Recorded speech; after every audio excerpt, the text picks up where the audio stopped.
이쯤에서 나오는 드립이 있습니다. 그 돈이면 하는 드립인데요. 이 돈이면 몇 달 모아서 해외여행 가는데.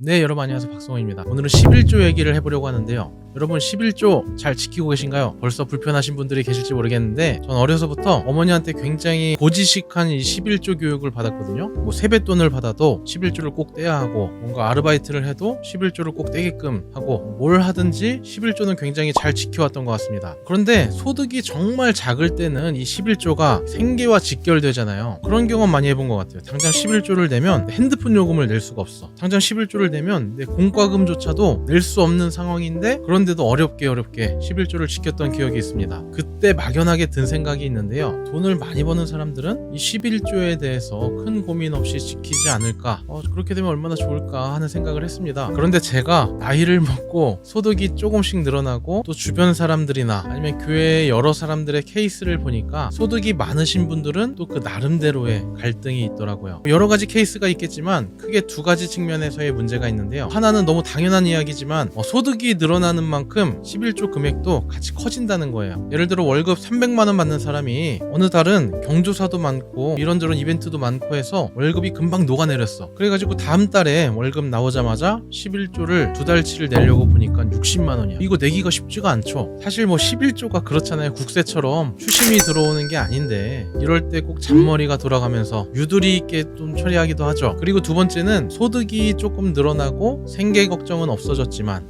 소비가 자연스럽게 같이 늘어납니다. 그러니까 취미 생활이 달라지죠. 돈 쓰는 플렉스의 사이즈가 달라집니다. 그래서 그런 경우 참 많이 본 것 같아요. 소득은 늘었는데도 이 형편에 여유가 생기지 않는 경우가 많습니다. 사실 그렇잖아요. 11조를 내가 조금 줄여서 낸다고 해도 재정부에서 내 소득을 정확하게 알지도 않을 테고, 뭐 중직이 아닌 이상 뭐 눈 딱 감고 몇 달만 11조 빠뜨린다고 누가 나를 정죄하는 것도 아닐 텐데, 그 돈이면은 해외여행을 가든지 아니면 내가 그토록 갖고 싶던 맥북을 사든지 뭐 그렇게 할 수도 있을 텐데, 이런 생각이 들 수도 있잖아요. 뭐 친구들은 골프 치러 다니고 뭐 차도 바꾸고 하는데 여러 가지 유혹이 생기기 시작합니다. 제 얘기는 아니고요. 이쯤에서 나오는 드립이 있습니다. 그 돈이 하는 드립인데요. 사실 이 드립의 원조는 중고차 구매할 때 훈수꾼들의 멘트죠. 예를 들어 누군가가 아반떼를 산다고 했을 때 그 돈이면 K5 연식 조금 더 된 거 산다 해서 뭐 이제 K5 사기로 마음을 먹었는데, 또 누군가는 야, 그 돈이면 조금 더 보태가지고 그랜저 옵션 빠진 걸 사,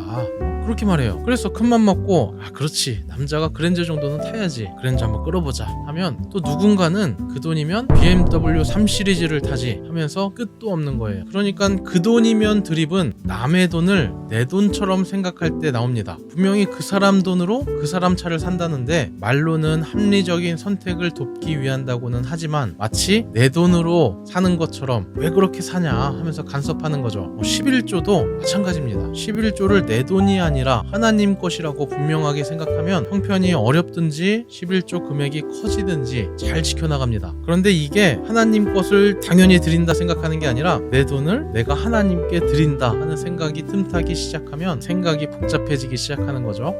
이 돈이면 몇 달 모아서 해외여행 가는데, 이 돈이면 한 달만 스킵해서 애플워치 살 수도 있는데 하면서 다른 생각이 들기 시작하는 거예요. 우리가 잘 아는 말라기 말씀에 온전한 11조를 강조하면서 하나님을 시험해보라 하시잖아요. 제가 큰 돈을 11조 하는 체험은 못 해봤지만 이 생계의 어려움 가운데 11조 지키면서 하나님이 먹이시는 경험은 많이 체험해봤거든요. 처음에 사역할 때 당시에 교회 교육국장님이 저에게 사역 제안을 하시면서 말씀하시길, 사례비 60만 원 정도 나올 텐데 뭐 도서비랑 용돈 벌고 사역 경험도 쌓으면 어떠냐 하시길래 제가 타지에 자취방까지 구해서 사역을 시작했습니다. 그런데 첫 달에 사례비가 나왔더니 30만 원이 나오더라고요. 나중에 알고 보니 교육국장님도 파트 전도사들이 얼마 받는지 몰랐대. 어쨌든 이게 참 난감한 게, 자취방 월세가 20만 원이에요. 사례비에서 뭐 월세 내고 11조 내고 하면 뭐 힘들죠. 토요일마다 아동부 아이들 신방을 매주 갔는데 한 달에 한두 번 정도는 버스비가 없어서 1시간 넘게 걸어왔던 것 같습니다. 생활이 정말 어려웠죠. 힘든 건 사실이죠. 근데 힘들긴 해도 하나님이 진짜 나를 먹이시는구나 하는 신비한 체험을 많이 했습니다. 그래서 저는 확신하기로 결국 내 삶의 주인이 하나님이시다 하는 이 고백을 드릴 때 그 어려운 마음으로 드리는 그 손길을 하나님이 결코 외면하지 않으시리라 확신합니다. 네, 오늘 영상은 11조에 대한 짧은 영상인데요. 사실 제가 모르는 11조에 대한 많은 고민이 있으리라 생각합니다. 여러분 댓글 남겨주시면 다음에 또 유익한 내용으로 이야기 나눠보도록 하겠습니다. 하겠습니다. 그리고 11조에 대해서